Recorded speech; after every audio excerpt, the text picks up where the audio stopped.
تو ایک شخص نے حضور سے کہا کہ حضور مجھے کوئی وصیت کیجئے۔ حضور نے اسے ارشاد فرمایا کہ تو غصہ نہ کیا کر۔ اس نے پھر کہا مجھے وصیت کیجئے، تو آقا کریم نے پھر فرمایا غصہ نہ کیجئے۔ اس نے پھر کہا، یہ بات ایک بار نہیں، اس نے کئی بار حضور سے پوچھی۔ وہ کوئی اور وصیت طلب کرنا چاہ رہا تھا کہ یہ تو ٹھیک ہے، کچھ اور وصیت بھی کیجئے۔ اس سے ایک تو اس شخص کی ذاتی صورتحال ایسی ہوگی، اور دوسری یہ ہے کہ اس نصیحت کی اہمیت کے پیش نظر کہ غصہ جب انسان کو آتا ہے تو وہ مغلوب ہو جاتا ہے اور بہت غلط فیصلے کر بیٹھتا ہے۔ اس لیے بار بار ایک نصیحت پر تاکید کرنا اور اس کا تکرار کرنا اس امر کی طرف توجہ دلاتا ہے کہ ہمیں معاملات کے اندر بہت معتدل رہنے کی ضرورت ہوتی ہے۔ جو شخص غصے کو نافذ کرنے کی طاقت رکھتا ہے، ایک تو ہوتا ہے کہ بندہ غصے سے خود اپنے آپ کو بے چین کرے گا، لیکن اپنے غصے کو نافذ نہیں کر سکتا، غصہ نکال نہیں سکتا، خود پیچ و تاب کھائے گا۔ لیکن یہ وہ شخص ہے جو غصے کو نافذ کر سکتا تھا، اس کے پاس طاقت تھی، لیکن اس نے اس کے باوجود غصے کو ضبط کیا۔ حضور علیہ السلام نے ارشاد فرمایا، قیامت کے دن اللہ تعالیٰ لوگوں کے سامنے اسے بلائے گا، تو اللہ تعالیٰ اسے اختیار دے گا کہ جنت کی حوروں میں سے جس کے ساتھ تم نکاح کرنا چاہتے ہو، جس کے ساتھ تم رہنا چاہتے ہو، تمہیں اس کا اختیار دیا گیا ہے، اس لیے کہ تم نے اپنے غصے کو ضبط کیا، اس کو نافذ کرنے کی طاقت کے باوجود۔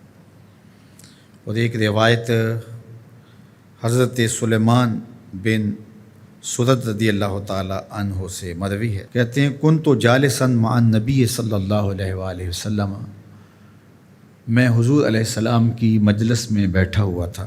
دو لوگ تھے، وہ آپس میں الجھ رہے تھے۔ ان میں سے ایک شخص کا چہرہ غصے سے سرخ ہو گیا، رگیں پھولی ہوئی تھیں، اور ایک دوسرے کے لیے سب و شتم کا ماحول پیدا ہو گیا تھا۔ اللہ کے رسول صلی اللہ علیہ وآلہ وسلم نے ارشاد فرمایا، میں ایسا کلمہ جانتا ہوں کہ اگر یہ کلمہ پڑھ لیں تو ان کا یہ غصہ زائل ہو جائے گا، ان کی جو کیفیت ختم ہو جائے گی۔ اور وہ کیا ہے؟